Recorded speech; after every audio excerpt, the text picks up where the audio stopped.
Good afternoon, everybody. Welcome to episode 21 of our financial Blogmas. Holy banana bread. We've got, after this, 3 episodes left. That's that's not too many. Not too many. I can't believe it. We're almost done. We're almost done. So that's fantastic. Um, I'm still on a little bit of a high from last night. We had our 5,000 celebration stream. We had a contest. It was kind of like it was like a financial Jeopardy. It was pretty good. It was pretty good. Paul Poco won the first place prize, and Funny Books came in second. Won the runner up prize. So I I had a good time. I had a good time. In fact, most of the feedback I got from that episode is that you guys want to see the quiz trivia again. So it will happen. It will happen. Today, well, as I said last weekend, on the weekend, we're not going to be too serious. We're going to be more loosey goosey and have some fun topics for these financial blogmases. And yeah, we're going to have fun today as we talk about the economy of the North Pole, of all places. But you know, it's yeah, it's pretty intense if you think about it, when you think about it from a financial perspective. So we're going to look at that. Before we do, we got people in the house. We got people in the house. Jonathan was in first with a "I'm ready and early." Yes, yes, you are. Let's see. With the polar ice caps melting, the future looks bright from the North Pole economy. Drill, baby, drill. Yeah, there's a lot of raw materials up north, as well as a lot of oil and natural gas too. So maybe that's how Santa pays for it all, piping into that oil. So we'll have to find out. We'll have to find out. We've got Vic in here. Hello, Vic. Good to see you. And Nine is in the house.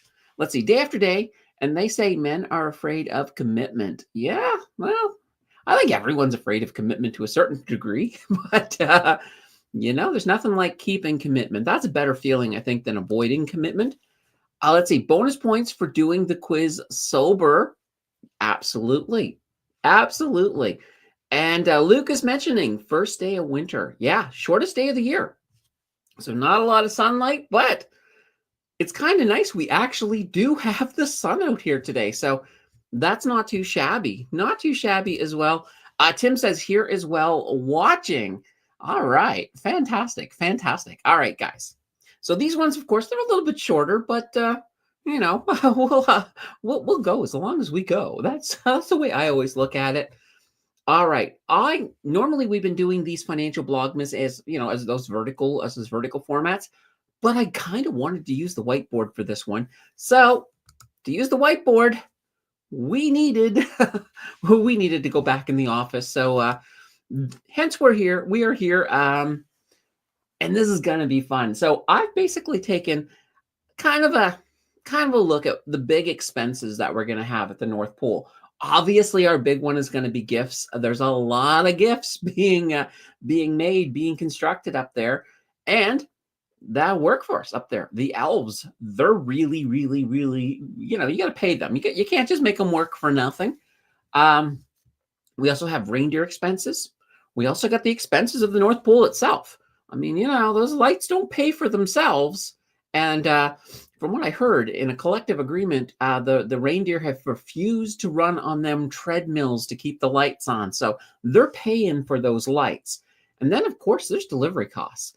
Because, even a magic sled, it still requires some amount of fuel. So we're going to look at all of that. We're going to pull it together, and we're going to actually come up with a number. We're going to come up with a number on how much that North Pole budget is yearly, of course. We got Paul in the house with a hello. All right. Let's start with the gifts. All right. So basically, oh boy. So if you look at the world and how many children are in the world, well, according to UNICEF, they're estimating there's about 2.2 billion children in the world. So that's a good number of children. Now, luckily, they're not all good children. There's some naughty ones in there. So from those 2.2 billion children, let's say about 1.9 billion are on the nice list. So you don't have to worry about the naughty list. They're getting nothing. They're getting nothing. But those 1.9 billion, those kids are going to need some gifts. Now, you're probably thinking, okay, a gift, that's going to be really expensive. But you got to keep in mind, there's a couple of things going on up here at the North Pole. One, Santa's not paying retail for anything. So if Santa has to actually buy anything, he's getting it at wholesale, and he's getting, pretty much he's getting prices better than Walmart when it comes to wholesale. And that's great. That's absolutely great. So also keep in mind too, the elves make a lot of the stuff too. So that's going to keep your average price down per gift. So let's be very conservative. Let's actually say he can pull off $10 a child. So that's not too shabby. So if we have, so I said we had about 1.9 billion kids that would technically be on the good list. Not all of them, of course, have Santa Claus coming to them. There's some people that have other mythological figures. There's Jewish kids. They don't have Santa. So we'll boil it down to a total of about 1.33 billion. So if we got 1.33 billion on the nice list that do get visits from Santa Claus, and we're looking at $10 a toy, that means we're looking at about $13.3 billion. Oh boy, let's actually add this into our list here. So 13.3 billion. Holy banana bread. Oh, you know what, guys? I forgot my dollar sign. There we go. All right, so we got our first figure in here. Yeah. So the gifts, we're looking at about $13.3 billion for a budget there. And you know what I'm going to do here? I'm going to push these out. I want them all lined up a little bit to make it a little bit easier when we get a little bit deeper down there. Jonathan says, and it sounds like Santa didn't pay sales tax. Yeah, maybe not. Well, this year, at least if he buys most of the stuff from Canadian stores, he won't have to pay the sales tax thanks to that GST holiday. Luke says, Elon Musk could help pay for those gifts. I don't see Elon Musk actually doing that. But you never know. You never know. Yeah, maybe. Valve Mark says Santa affords all those gifts through crypto. Well, we're going to talk a little bit about funding. Well, we'll hit on that once we get our number down. Once we get that number down. All right. Now, our next big category is the elves. So as I mentioned before, elves don't work for free. Of course, they don't really need money either, right? They're up in the North Pole. There's nothing there to buy. So what we're thinking is we just feed them cookies. We feed the elves cookies. They're happy. So this here comes down to a couple things. How many elves do we have? Well, there's a lot of toys going on at the North Pole.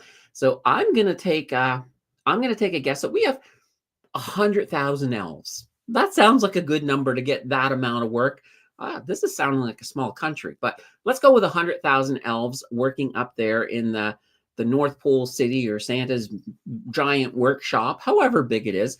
Apparently, it's bigger on the inside than it looks on the outside, sort of like the TARDIS. So how many elves, how many cookies do we think an average elf might need? They're pretty small, so we'll go with 10. So 10 cookies an elf.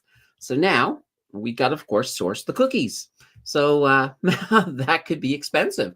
So you could, let's conceivably say you can get like a package of 20 cookies wholesale for about $3. So keep in mind that would mean that if you were going to go buy them, you'd probably pay about $6, maybe even a little bit more the way prices are. But Santa can get 3 packs for $3 for 20 cookies. 20 cookies for $3. We'll go with that.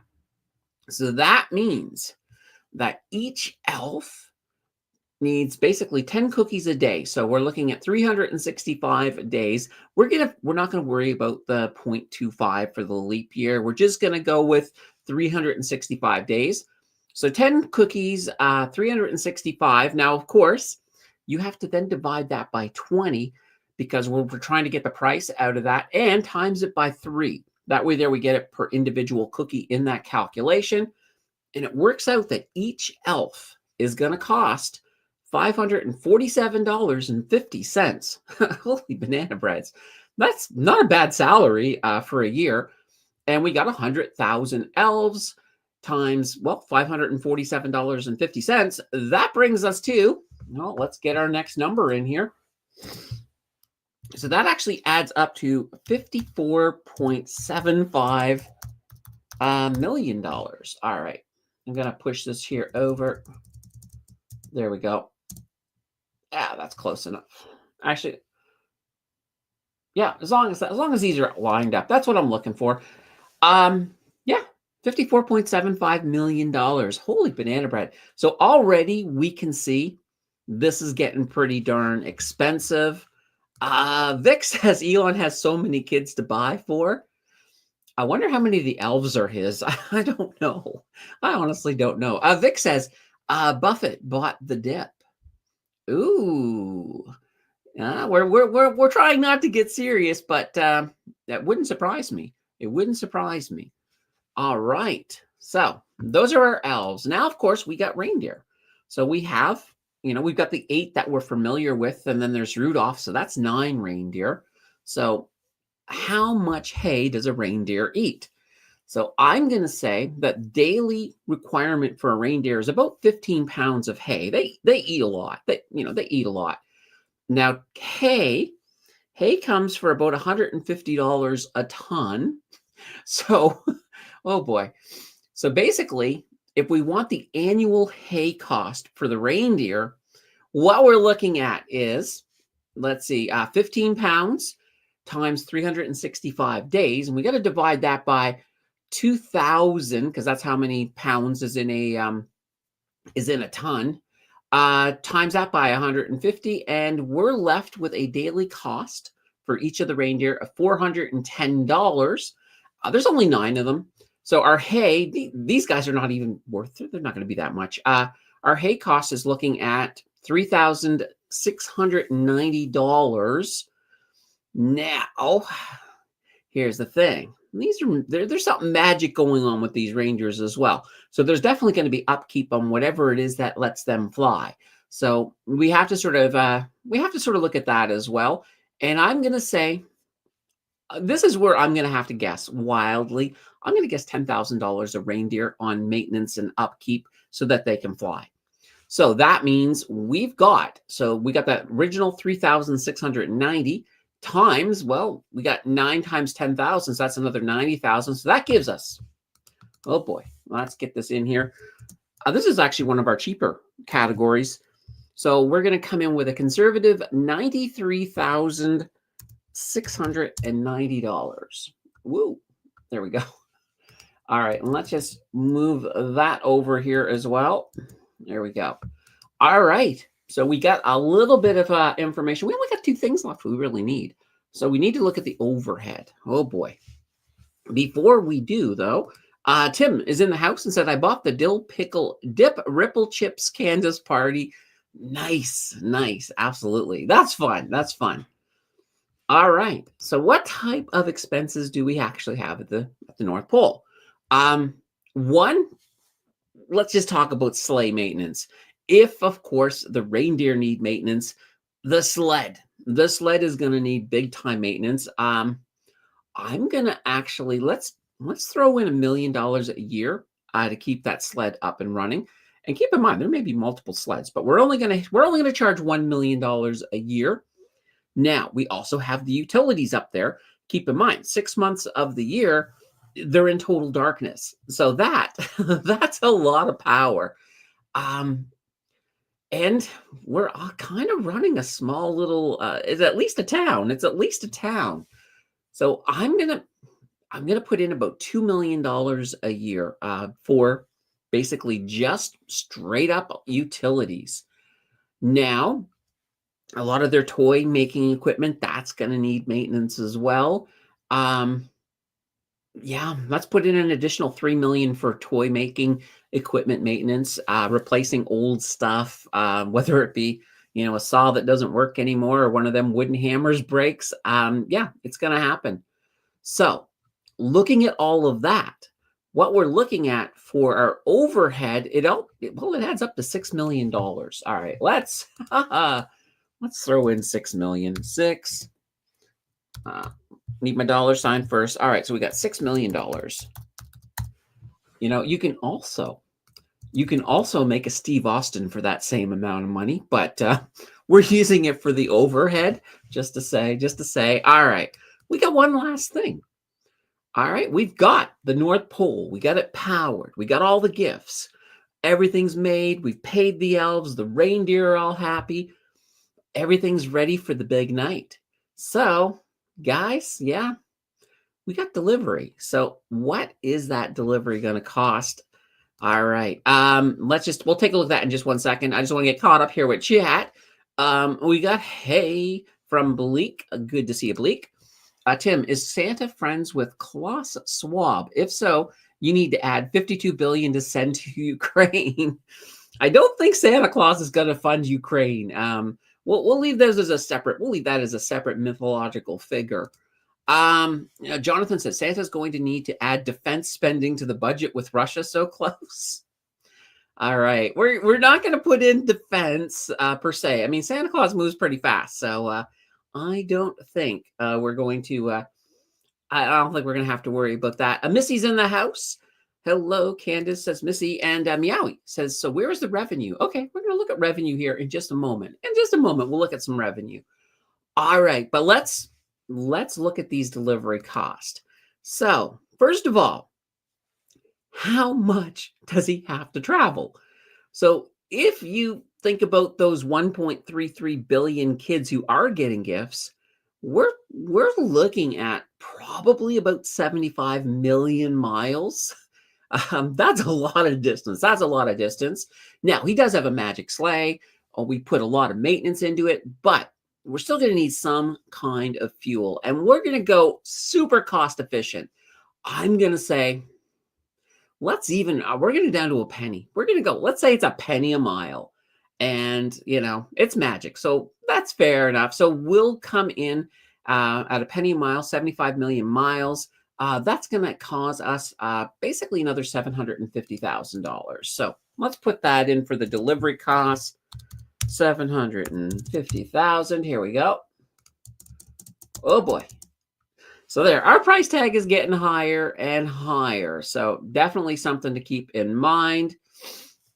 Now, one thing this does not count is this will be for this year. But keep in mind, these prices are going to be going up every year because of inflation. So you're probably looking at a 3% annual inflation rate.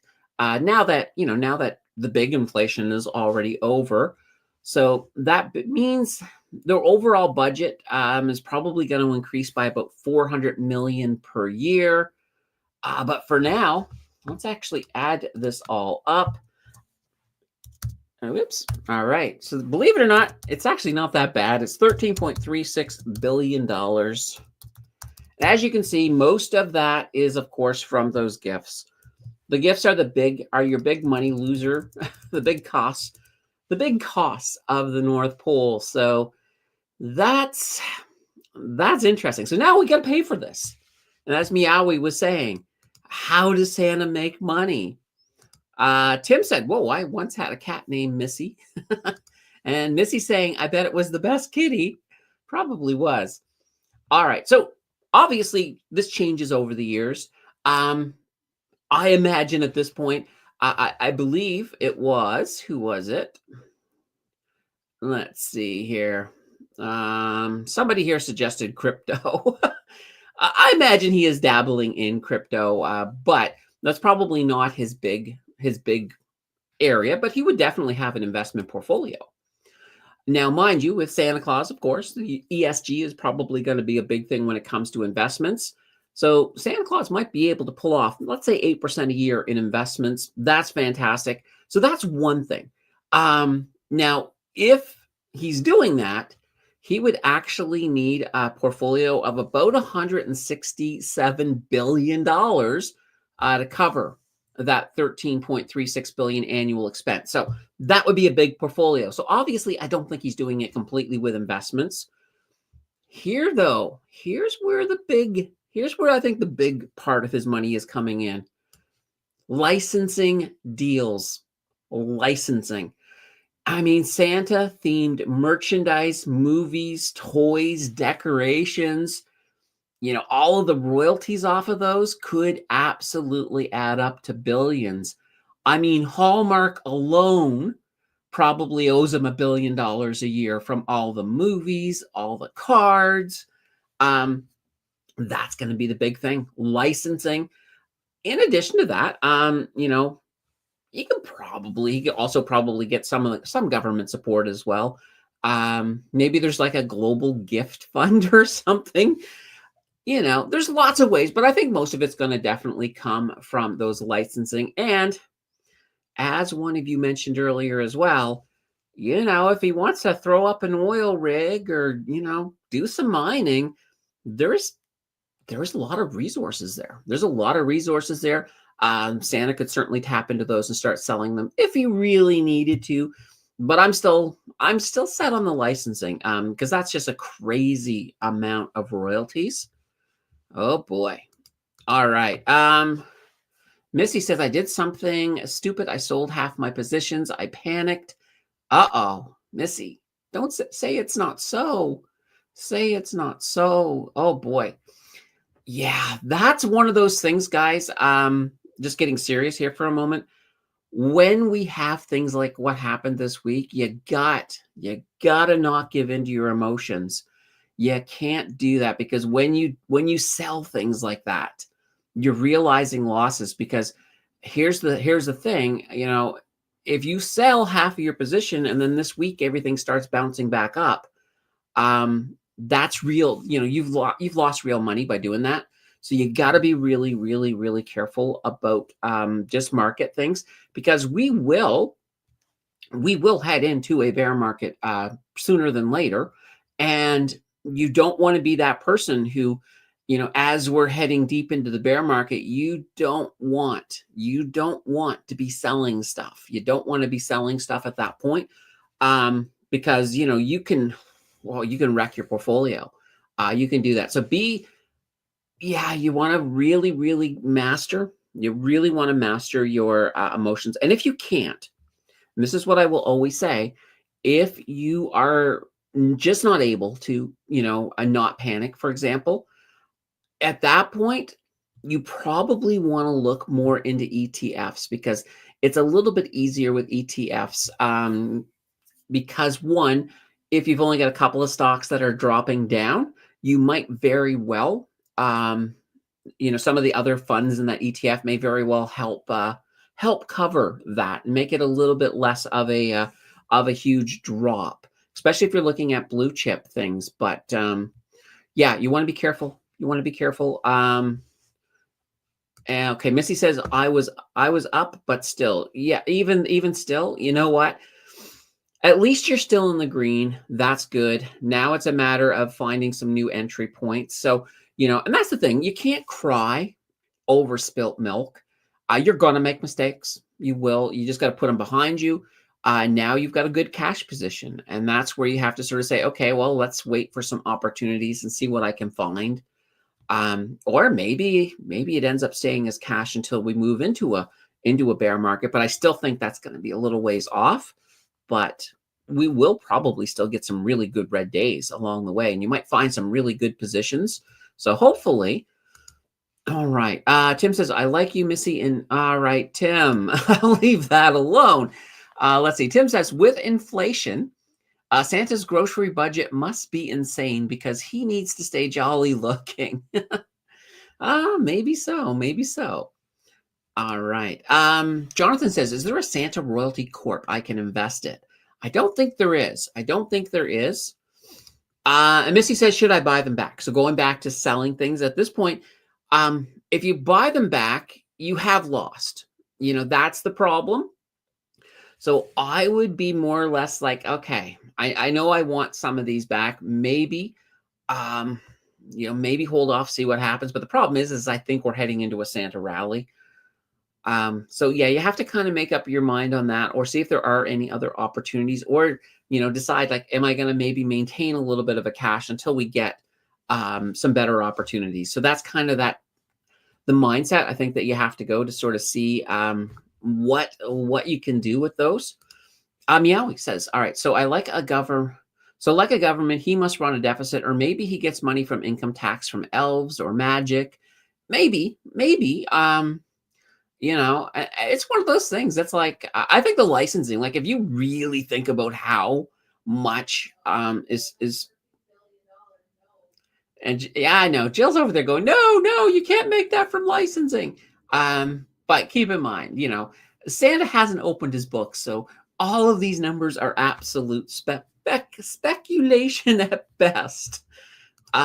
Missy says they were ETFs, so S&P TSX. Oh boy, yeah. Absolutely. You know what, Missy? Come back tomorrow. Come back tomorrow during during this week, and we can look at that a little bit more deeper for you. You can tell me which ones you sold, and we'll pull them up and take a look and see if we can give you some guidance to move forward. Let's see. Meowie says, Jonathan, I don't think Santa Corp would be a good investment. That's the thing. I mean, toys overall, and we kind of actually we did the whole thing about Christmas. Toys they tend to peak one time a year. Like, quite honestly, if I was investing in a toy company, I would probably be a little more strategic. Like, invest towards August and then sell them and probably sell them in about mid-December, and ride that wave up. But that's kind of how I would look at that. But you have to look at it through your own set of goggles and see what you think of. All right. Tim says, I took out a payday loan to buy. Oh boy. Yeah. I didn't pay off like I was hoping it would. Now I'm behind on my rent. Yeah, guys, I every single market close, I do that. The crap coin things. The Hawk Tua is a huge. Not only was that a crap coin, it was a scam coin. So yeah, you wanna leave that alone. When you're investing in crypto, stick to the big, proven crypto coins. Your Bitcoin, your Ethereum, XRP, even Dogecoin. Even Dogecoin is better than getting into some kind of a meme coin like a Hawk Tua. When I heard of that coin, I was like, oh, there's a disaster waiting to happen. So yeah, stay away from stuff like that. Luke says Santa Core would be a cynical stock, probably. Or sorry, cyclical, not cynical, cyclical stock. All right. Yeah, exactly. Larry says, trying to decide if Friday was just shorts buying shares to cover or an actual bounce.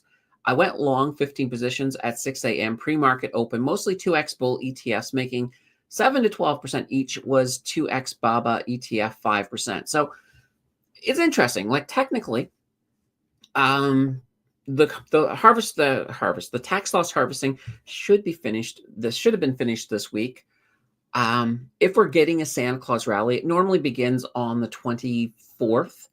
But we could be coasting into that. So hopefully at this point, at least in the Canadian market, there's not much more that can happen.